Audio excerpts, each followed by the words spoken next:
Socialism in his policies. Apart from his childhood, teenage years, and adult childhood spent with radicals, Marxist and communist, and then attending a Marxist church for 20 years with a Marxist pastor, what has he done lately? Well, there is the tiny matter of him taking over the auto industry.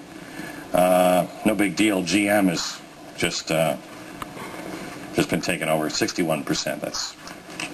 And then, of course, the nagging little detail of that the government now controls much of America's banking industry.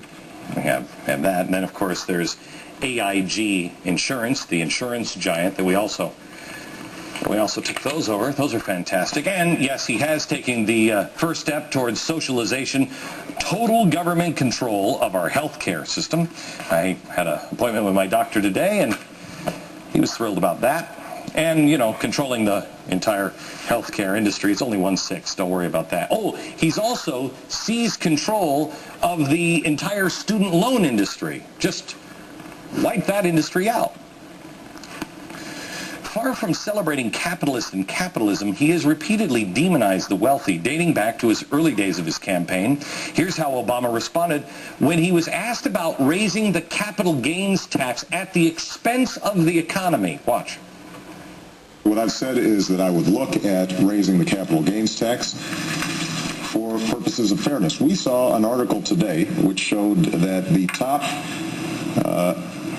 50 hedge fund managers made $29 billion last year. $29 billion for 50 individuals.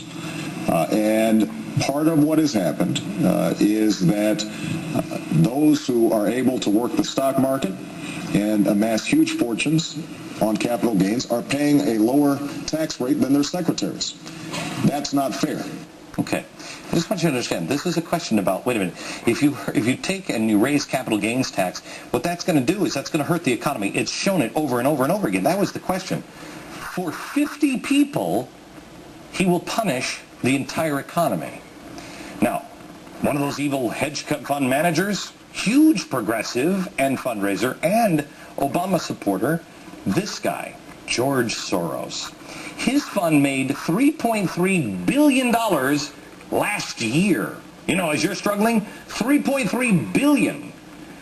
Now, if it's true that a billionaire pays lower percentage than his 50 grand a year secretary on his income, I demand to know his accountant's phone number. No, please.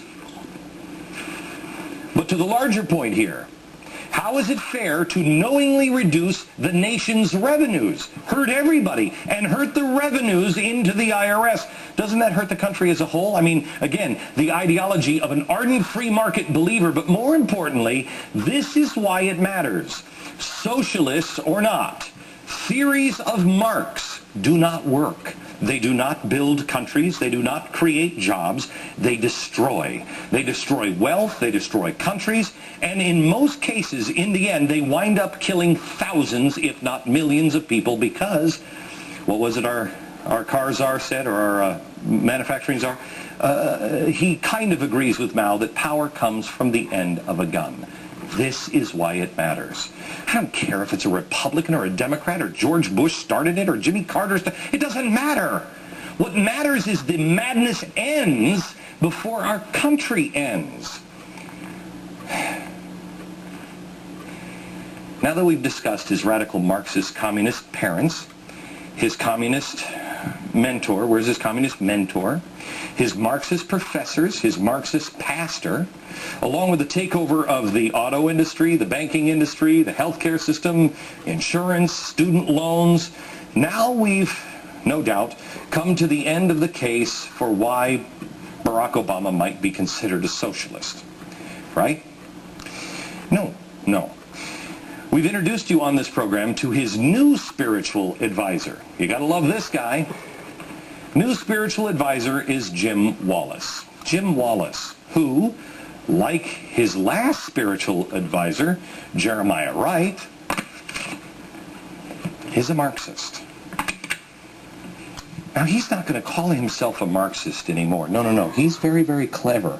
He's advising the President of the United States. But listen to his words. Are you then calling for the redistribution of wealth in society? Absolutely. without any hesitation. That's what the gospel is all about. He goes on to talk about the forced redistribution of wealth, because when you just give, it's just not enough.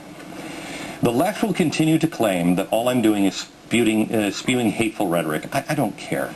I really don't. I don't know anything about this man other than his words and his actions, what he actually believes. He might be a very nice man. I don't know.